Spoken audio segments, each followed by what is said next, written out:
मैं तमाम सदस्यों से हाथ जोड़कर विनती करना चाहूंगा, मैं भी दिवाली के वक्त औरंगाबाद के मेरे चुनावी क्षेत्र के एक ओल्ड एज होम में गया था। मंत्री जी, हैरानी हुई वहां पर देखकर कि एक रिटायर्ड जज वहां पर उस ओल्ड एज होम में है।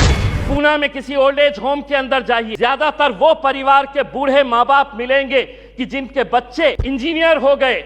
मंत्री जी, आपसे एक सवाल करना चाहूंगा, अदालतें तो बन जाएगी, फैमिली कोर्ट्स का ये जो आप अमेंडमेंट लेकर आ रहे हैं, ये सिर्फ हिमाचल प्रदेश और नागालैंड से ताल्लुक है। ये मानेंगे कि नहीं इतने करोड़ केसेस पेंडिंग है तो कौन उसका निपटारा करेगा? आप ही करेंगे। मंत्री जी, आप ही को करना है। जब ट्रिपल तलाक का मामला आया था तो बहुत सारे लोगों ने चीख चीख कर कहा था कि हमें मुस्लिम बहनों के साथ इंसाफ करने की जरूरत। आज वो फैमिलीज भी आपसे पूछना चाहती है, ये एक्ट आपने बनाया आंकड़ों के जरिए, हमारे विरोध होने के बावजूद आपने एक्ट बनाया।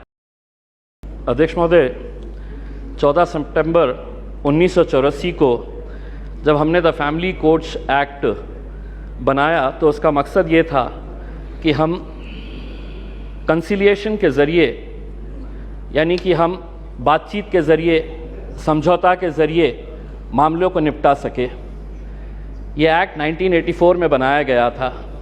आज तकरीबन 40 साल के बाद अगर हम सब ये सवाल करें अपने आप से कि क्या ये एक्ट बनने के बाद हमने इस एक्ट के ज़रिए फैमिली कोर्ट में जितने भी मामले आए हैं उनको इंसाफ दिलाने के अंदर हम कामयाब हुए हैं, तो दुर्भाग्यवश मैं ये कहना चाहूँगा कि हमारा जवाब नहीं होगा। वरना आज 40 साल के बाद करीब 12 लाख जो फैमिली कोर्ट के मैटर्स है वो अदालतों के अंदर इंसाफ का इंतज़ार नहीं कर रहे होते। एक्ट बनाना बहुत आसान है, लेकिन एक्ट बनाने के बाद उसका इम्प्लीमेंटेशन हो रहा है या नहीं हो रहा है, ये भी इस सदन की जिम्मेदारी है कि इसके ऊपर नज़र रखना। वरना एक्ट तो बन गया, लेकिन आज क्या वजह है कि इस 130 करोड़ की आबादी वाले देश के अंदर महज 715 फैमिली कोर्ट्स चलाए जा रहे हैं। मैं फैमिली कोर्ट का मकसद, मंत्री जी, मैं आपका ध्यान इस बात के ऊपर आकर्षित करना चाहूँगा। अध्यक्ष महोदय, फैमिली कोर्ट्स का मतलब सिर्फ ये नहीं है कि पति पत्नियों का विवाद, कि बच्चा किसके कब्जे में जाएगा, बच्ची किसके कब्जे में जाएगी, एलिमनी की अमाउंट कितनी होगी, कब दी जाएगी, कैसे दी जाएगी, घर किसके कब्जे में जाएगा, किसके हिस्से में जाएगा। फैमिली कोर्ट्स का मतलब हम सिर्फ यही समझते हैं, और बहुत सारे जितने भी सम्मानीय सदस्यों ने कहा है, इन्हीं का उदाहरण दिया है।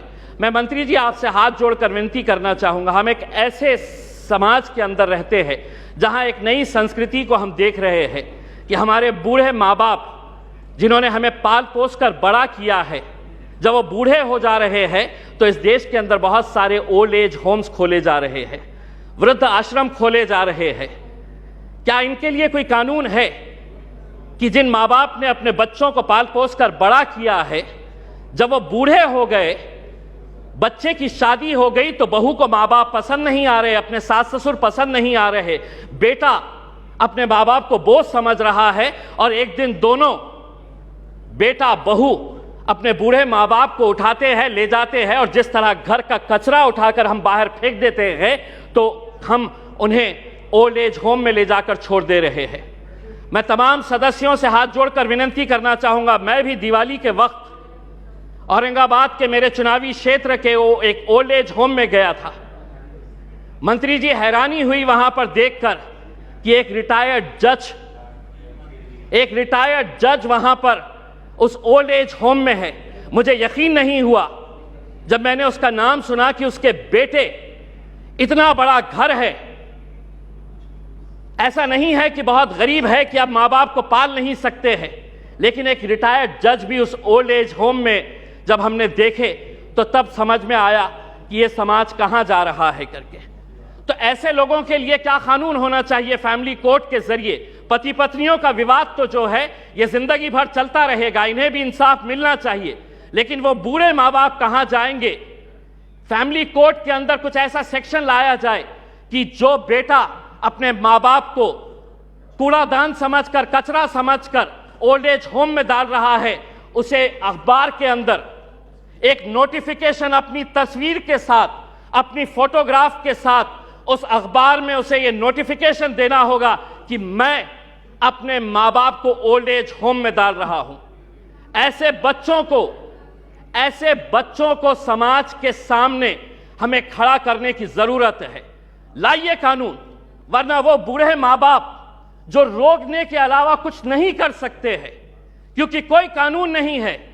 उनका कसूर सिर्फ इतना है कि उन्होंने अपने बच्चों को पाला पोसा बड़ा किया। पूना में किसी ओल्ड एज होम के अंदर जाइए, ज्यादातर वो परिवार के बूढ़े माँ बाप मिलेंगे कि जिनके बच्चे इंजीनियर हो गए। इंजीनियर होने के बाद वो यूएस में पैसा कमाने के लिए गए, पैसा कमा रहे हैं, लेकिन माँ बाप के लिए एक कमरे का घर नहीं है तो ओल्ड एज होम में लेकर जाकर छोड़ रहे हैं। ये एक संस्कृति हम डेवलप कर रहे हैं। फैमिली कोर्ट्स के जरिए मैं मंत्री जी आपसे ये अनुरोध करना चाहूंगा कि आप कुछ ऐसा कानून इन लोगों के लिए भी लेकर आइए जो बच्चे अपने माँ बाप को आज यहां पर ले जाकर छोड़ रहे हैं। मैं मंत्री जी आपसे एक सवाल करना चाहूंगा। अदालतें तो बन जाएगी, फैमिली कोर्ट्स का ये जो आप अमेंडमेंट लेकर आ रहे हैं ये सिर्फ हिमाचल प्रदेश और नागालैंड से ताल्लुक है। बहुत सारे जितने भी सम्मानीय सदस्य हैं उन्होंने यही कहा है कि justice delayed is justice denied. Nagaland का एक्ट कब बना था? नागालैंड का एक्ट 2008 के अंदर बना है। अगर यहीं पे अगर हम इतना डिले कर रहे हैं कि पुराने फैसले जो विदाउट पार्लियामेंट के पास किए गए हैं, आज अगर इतने सालों के बाद हम ये अमेंडमेंट लेकर आ रहे हैं कि नागालैंड के 2008 के बाद जितने भी जजेस ने फैसले दिए हैं रेट्रोस्पेक्टिव इफेक्ट से हम इसको आज के दिन पास कर रहे हैं, यानी कि गलती अगर हमारे पास से ही हो रही है तो हम उन अदालतों से कैसे इंसाफ की गुहार लगाएंगे? अदालतें एक्ट बनाना बहुत आसान है। मैं मंत्री जी, आप कुछ दिन पहले औरंगाबाद आए थे, वहां पर आपको लॉयर्स एसोसिएशन ने एक मेमोरेंडम दिया है। अगर से महाराष्ट्र की अदालतों की अगर हम बात करते हैं, 91 sanction post of high court जजेस है। अध्यक्ष महोदय, 91 पोस्ट ऑफ हाई कोर्ट जजेस है, उसमें से महज 56 जजेस है। यानी कि वैकेंसी आप देख लीजिएगा कि तकरीबन 40% वैकेंसीज है। अब मैं आपको अंदर की बात बताता हूं। हाई कोर्ट के जजेस जब अपॉइंट किए जाते हैं तो सुप्रीम कोर्ट का कॉलेजियम इसे डिसाइड करता है। यह पूरा सुप्रीम कोर्ट के कॉलेजियम ने अपना रिकमेंडेशन दे चुका है। क्या वजह है कि सरकार ने इसे इतने सालों से रोक रखी है? क्यों नहीं आप, अगर ये मानते हैं, सभी लोग कह रहे हैं कि पेंडिंग केसेस है, तो सरकार की क्या मजबूरी है कि हाई कोर्ट के जजेस जब सुप्रीम कोर्ट कॉलेजियम ने रिकमेंडेशन भेज चुका है तो सरकार क्यों रोक रही है? हम भी जानते हैं, विपक्ष अच्छी तरह से जानता है कि क्यों रोका जा रहा है करके, लेकिन आज जब आप जवाब देंगे तो हम उम्मीद करेंगे कि आप इन फैमिली कोर्ट्स के अलावा, क्योंकि आज आप एक्ट तो अपने आंकड़ों के जरिए पास कर लेंगे, लेकिन सिर्फ इमारत बनाने से इंसाफ नहीं मिलेगा। उस इमारत के अंदर उस कुर्सी के ऊपर बैठने वाले, ये सदन कोई मायने नहीं रखता है अगर वो ये स्पीकर की कुर्सी खाली रही तो। वो स्पीकर की कुर्सी जितनी महत्वपूर्ण इस सदन के लिए है, उसी तरह अदालतों के अंदर जजेस की कुर्सी भी बहुत मायने रखती है।